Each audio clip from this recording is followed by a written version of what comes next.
Amigos, estamos aqui no Plantão Veneno, no gabinete da doutora Clícia Menezes. Iremos falar a respeito dessa situação da enchente, aqui na cidade de Bacabal, que já preocupa as famílias ribeirinhas aqui em nossa cidade. E nós iremos saber a respeito como é que está o posicionamento do Ministério Público com essas inspeções e fiscalização aqui na cidade de Bacabal.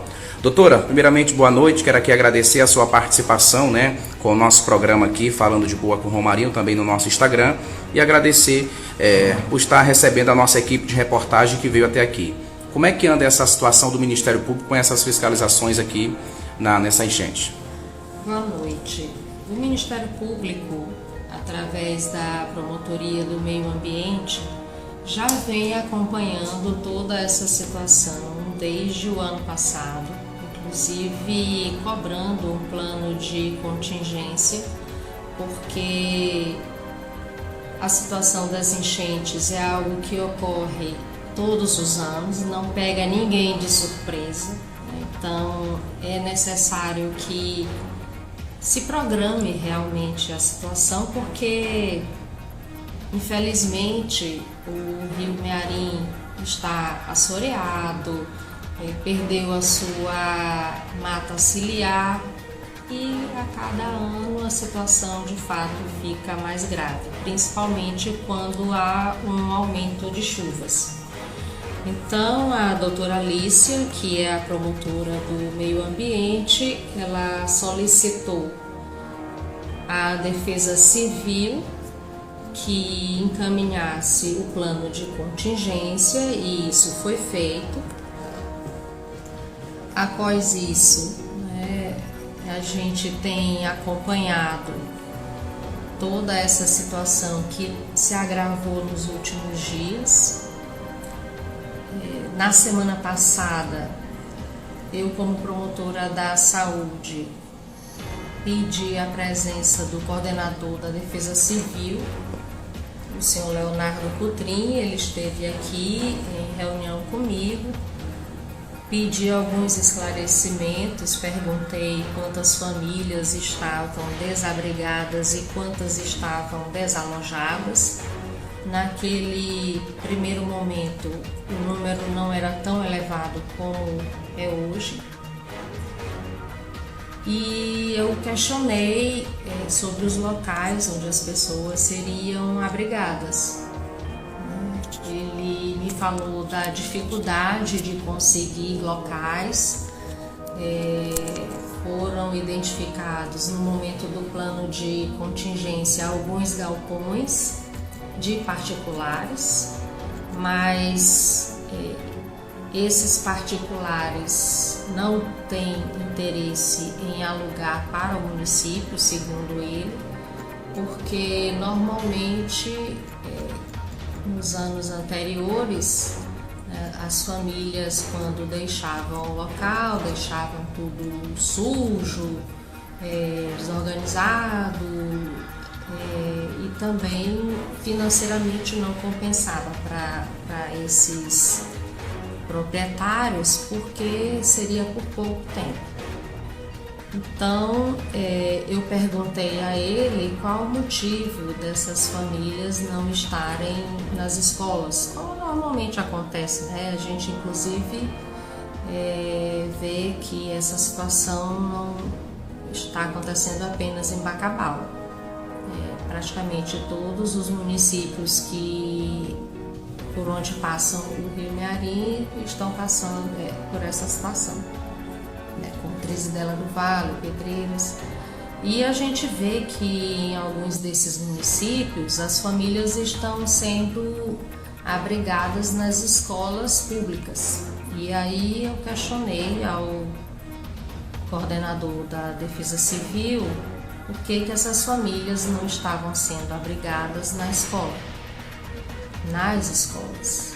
E aí ele me respondeu dizendo que o município não queria utilizar as escolas públicas para que não houvesse prejuízo ao ano letivo, sobretudo porque nós estamos saindo de um período de pandemia em que muitas crianças ficaram prejudicadas no seu ensino. Conversei com as minhas colegas promotoras da Infância e Juventude e também questionando o promotor da Educação sobre a conveniência disso, se isso realmente era relevante num momento como esse, que é um momento de emergência.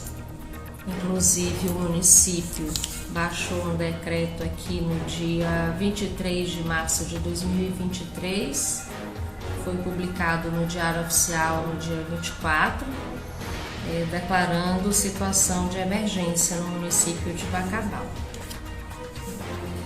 E eu instaurei um procedimento para acompanhar toda essa situação, propus às minhas colegas que trabalhássemos em conjunto, não só a promotoria da infância e adolescência, como também a promotoria do meio ambiente e as promotorias criminais, que inclusive em todas as audiências que estão acontecendo com suspensão do processo, a proposta do Ministério Público tem sido para que as cestas básicas sejam revertidas para todas essas famílias que estão vivenciando esse momento muito difícil. E aí hoje, eu e a doutora Michele, promotora da Infância e Juventude, que está respondendo por doutora Alícia, que está de licença para tratamento de saúde, fomos visitar o abrigo da Santa Terezinha, porque nós temos acompanhado pela imprensa, pelas redes sociais, que a situação lá é bastante crítica e fomos ver com os nossos próprios olhos, né? E chegando lá, identificamos algumas barracas com o logotipo da Defesa Civil, eu acredito que 4 ou 5 barracas, não me lembro ao certo, mas a grande maioria das famílias está assim, habitando um pequeno quadrado, né, que hoje é a residência delas, coberta por um plástico preto. E lá a gente percebeu uma condição de muito risco bastante grave, porque se vê fiação elétrica por todos os lados, pessoas com seus móveis, alguns deles com televisão funcionando, ventilador, e aí se de repente acontece um curto-circuito ali naquele local e a gente pede que não aconteça, o risco de haver um incêndio é muito grande. Fora isso, constatamos que lá há um banheiro masculino e um banheiro feminino, há muita água parada, o que pode ser inclusive local para foco de dengue. Conversamos com algumas pessoas que estavam lá, algumas famílias, elas nos reclamaram que nesse período que elas estão lá, elas receberam apenas uma única cesta básica, apesar do que a gente tem visto aí, muita gente fazendo, na verdade, mais promoção pessoal, possivelmente com fins eleitoreiros, tirando fotos, seja carregando móveis, fazendo isso e aquilo, não com a intenção realmente de ajudar as pessoas, mas possivelmente com alguma intenção eleitoreira, o que é lamentável. Se aproveitar da fragilidade, da vulnerabilidade das pessoas nesse momento gravíssimo para se promover pessoalmente ou com fins eleitorais. Então, nesse período que essas famílias estão lá, elas me declararam que só receberam uma cesta básica durante todo esse tempo. Que ontem à noite, por exemplo, ficaram aguardando o fornecimento de uma quentinha que tinha sido prometida, que eles estão se alimentando de quentinhas, que o município entrega. E ontem à noite simplesmente não foram entregar e nem deram satisfação. Não jantaram ontem à noite. E o almoço chegou hoje já por volta de 1h30 da tarde. E eu tive a oportunidade, junto com a doutora Michele, de ver o conteúdo dessa quentinha, né? A gente vê uma grande quantidade de arroz, proteína muito pouca, mas como as pessoas estão com fome, elas precisam se alimentar, elas comem, e inclusive nós presenciamos um cidadão lá que, quando abriu e viu, ficou tão indignado com o conteúdo que ele jogou fora a quentinha no chão. Então, assim, aquilo que às vezes tem sido divulgado nas redes sociais, principalmente no Instagram, tem até uma expressão: essa foto aqui é instagramável, esse vídeo é instagramável, porque nem sempre reproduz a realidade. E a realidade é bastante triste, e nós constatamos isso. E quando estivemos lá conversando com as pessoas, elas nos relataram que todo mundo está com coceira. Todas estão se coçando, crianças, adultos. E eu perguntei se tinha ido algum médico lá fazer consulta. Aí disseram que houve um médico e que, diante dessa situação, passou o mesmo remédio para todo mundo tomar. Perguntei: mas esse remédio houve prescrição, assim, deram só a receita ou deram também medicamento? Não, deram medicamento. Mas vocês já estão sentindo alguma melhora em relação a esse medicamento que vocês estão tomando? Não. Disseram que era pra gente tomar banho com sabão de coco e tomar esse remédio aqui, mas eu tô me coçando, olha aqui. Aí me mostraram também para a doutora Michele as marcas, né, da coceira. Muita criança com piolho, muitos cachorros e gatos soltos andando lá pelo local, né? São os animais de estimação dos próprios moradores que eles conseguiram resgatar na enchente, e eles andando livremente pelos locais. Uma senhora inclusive pediu: doutora, não tem como organizar essa situação aqui, evitar que esses animais fiquem soltos andando entre nós, porque é possível que algum tenha doença e nós temos filho pequeno, o risco é muito grande. Eles fazem as necessidades aqui pelo corredor, sujam tudo e os donos não limpam. A gente está nessa condição aqui sem nenhuma higiene. Então, assim, a situação é realmente muito triste. E continuando, né, a nossa visita e conversando com algumas pessoas, lamentavelmente, questionando lá alguém que me pediu reservadamente para não ser identificada, me foi dito que houve uma reunião feita pelo município com os funcionários que ficam fazendo esse acompanhamento nos abrigos, orientando como deveriam ser dadas as respostas para mim.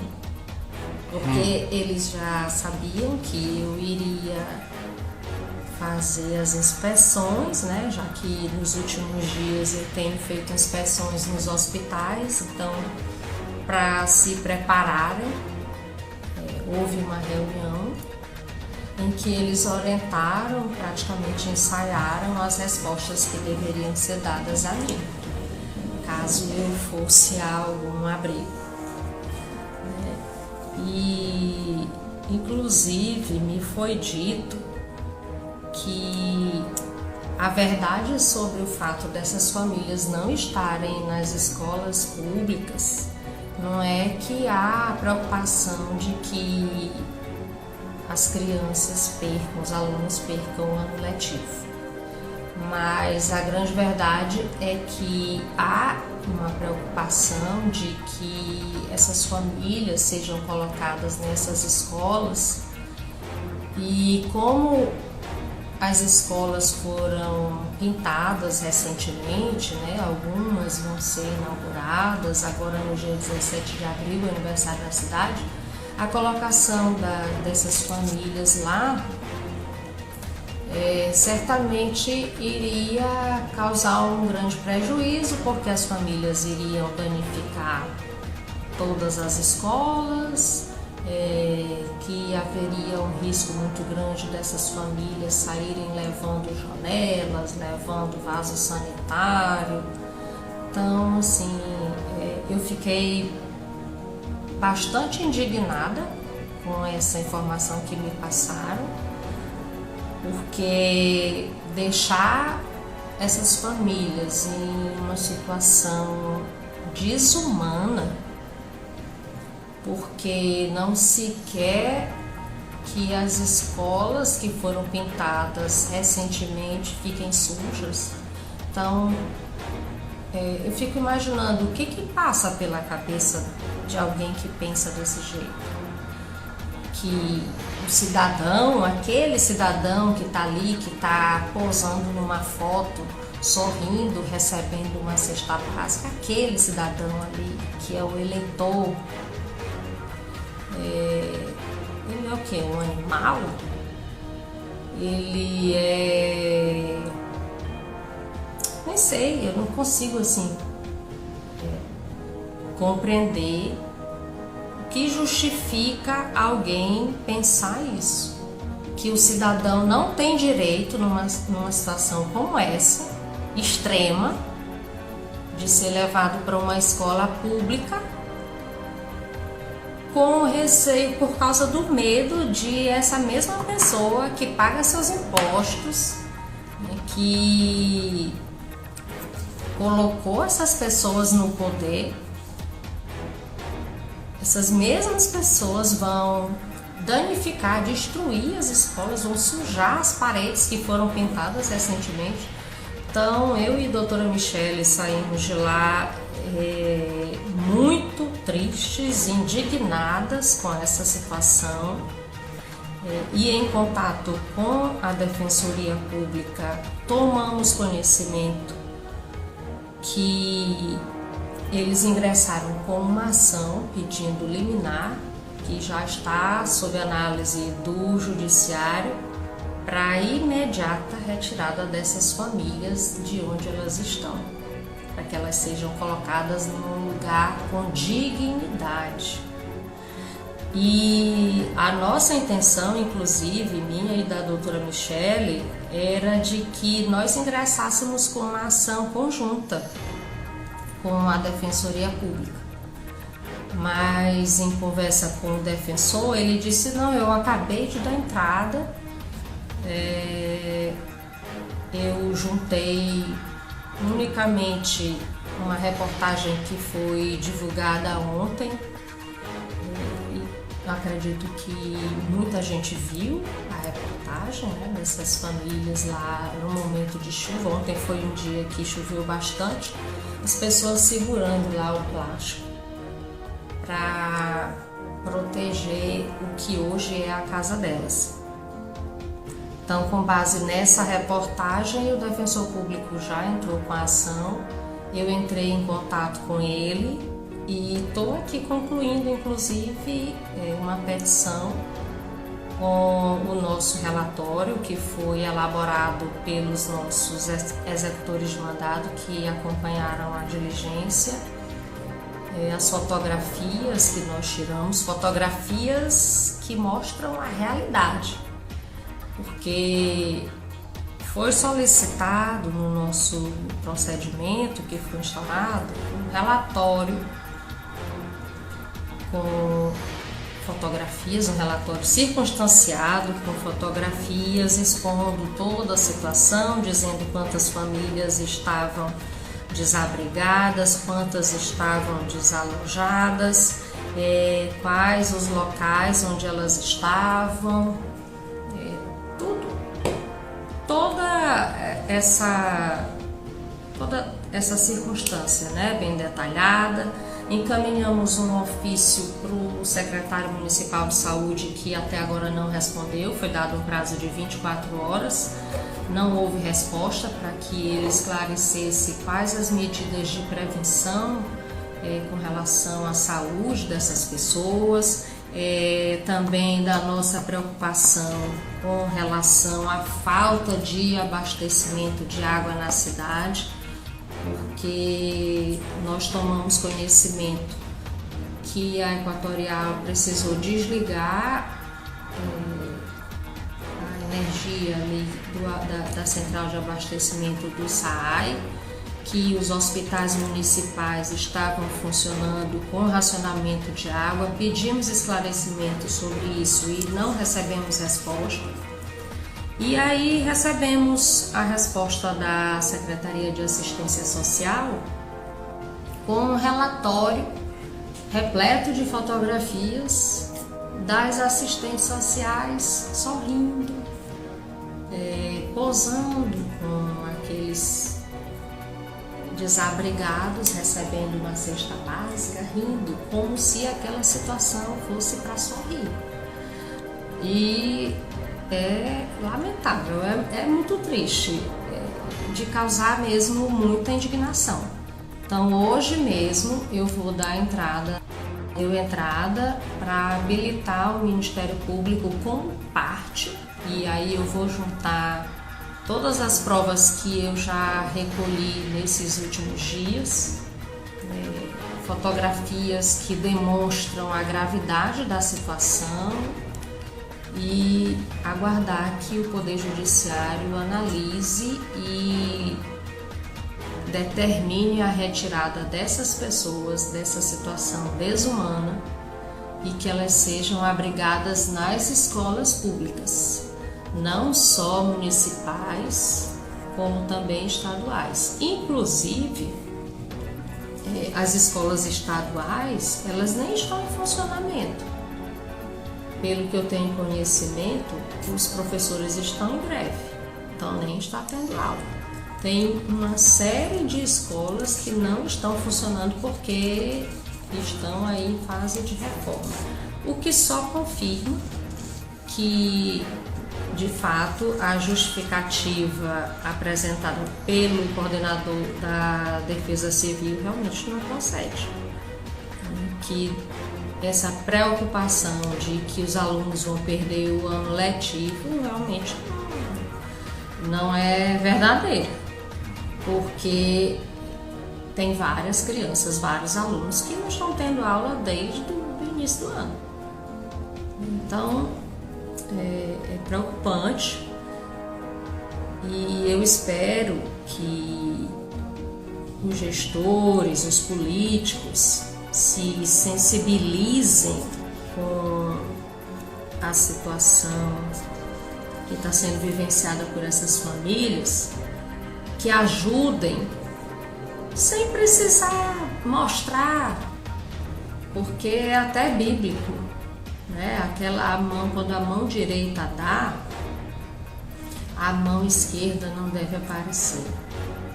A gente não deve ajudar o próximo, as pessoas, pensando numa retribuição, querendo que os outros, que as pessoas vejam olha que coisa linda, que coisa boa, fulano de tal é uma pessoa maravilhosa, tá ajudando nesse momento difícil. Isso é bíblico. Então, Jesus ensinou isso quando esteve entre nós. Então, quando a gente fizer caridade, ajudar as pessoas, que a gente não procure se promover pessoalmente, principalmente nas redes sociais, passando uma imagem que não é real. Que essas pessoas não se aproveitem da fragilidade, da necessidade de quem está longe das suas casas, pessoas que perderam muitos dos seus bens, que conquistaram com dificuldade. Conversei com uma mãe e o seu filho lamentando que perderam praticamente tudo, que o rapaz ele estava dormindo num colchão que conseguiu por doação de um vizinho, porque o colchão dele foi perdido na enchente, que conseguiram sair da casa já com a água pela cintura. Então, assim, vamos respeitar o sofrimento dessas pessoas, né, e não se aproveitar disso com fins eleitoreiros. Não adianta colocar um colete para dizer que está trabalhando, não adianta posar para foto carregando um móvel, uma cama. Isso é até triste. Eu lamento que algumas pessoas estejam aproveitando esse momento para isso. Então, essas são as informações, né, que eu tenho, as mais novas informações. E vamos aguardar aí a decisão do Poder Judiciário. E eu espero que o magistrado se sensibilize, principalmente com as imagens, com a situação, o sofrimento dessas pessoas e determine a retirada delas dessa situação desumana. Essa decisão pode sair nas últimas 24 horas, doutora? Olha, a ação foi distribuída nessa tarde, foi pedida uma liminar e o processo está concluso para o magistrado analisar. Então eu não tenho como dizer se vai sair ainda hoje, se sai nas próximas horas ou amanhã de manhã, né? Tem que aguardar. Como é uma situação de urgência em que há esse pedido de liminar, eu acredito que o judiciário vai dar a resposta o mais prontamente possível. E eu espero que seja deferindo o pedido da Defensoria Pública.